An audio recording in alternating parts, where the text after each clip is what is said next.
Attempts are going on in the South African province of KwaZulu-Natal to find scores of people who are missing after the worst flooding in decades.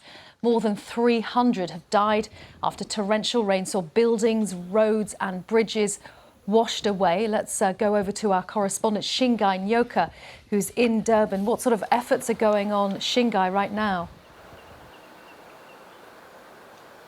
Well, as you can see, the sun is out and the flood waters are receding, but the relief efforts are still ongoing. There are still many people that are missing. We've heard stories from people on the ground. They say that they're frustrated by the pace at which the relief agencies are getting to the communities that are in need. And by admission, the officials say that they are stretched beyond their capacity.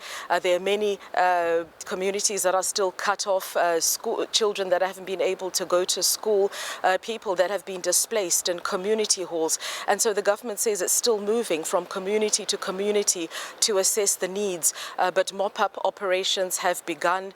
They have started to restore power and water supplies in some of the affected areas. But there still is very much a state of disaster. And the government has announced that recently, which allows more resources to be channeled towards this problem. We're looking at pictures of so much devastation, Shingai. Give us a sense of the size of the area that's been so badly affected.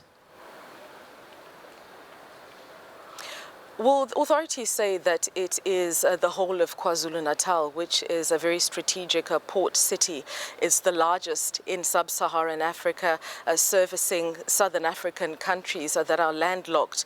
The stories that we've been hearing are that, for example, the trucks that were coming into the province to collect goods have been stuck because the roads are damaged, the infrastructure is damaged, there are access issues.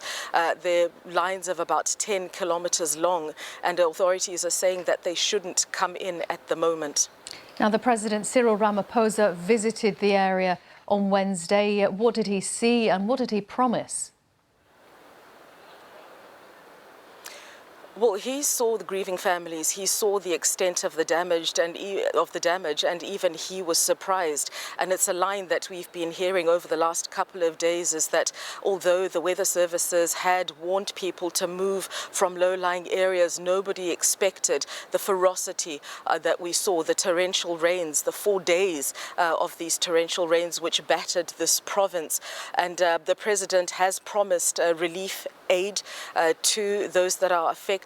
Many people have lost loved ones. Many have lost their homes in mudslides. Some were homeowners and they've become homeless overnight and they're living in shelters. And the questions they're asking to government is what happens next? How long will they be able to stay at those shelters?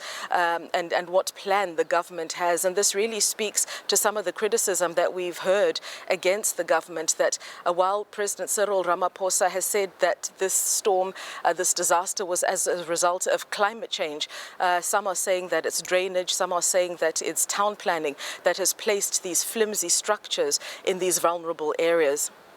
Shingai, thank you very much.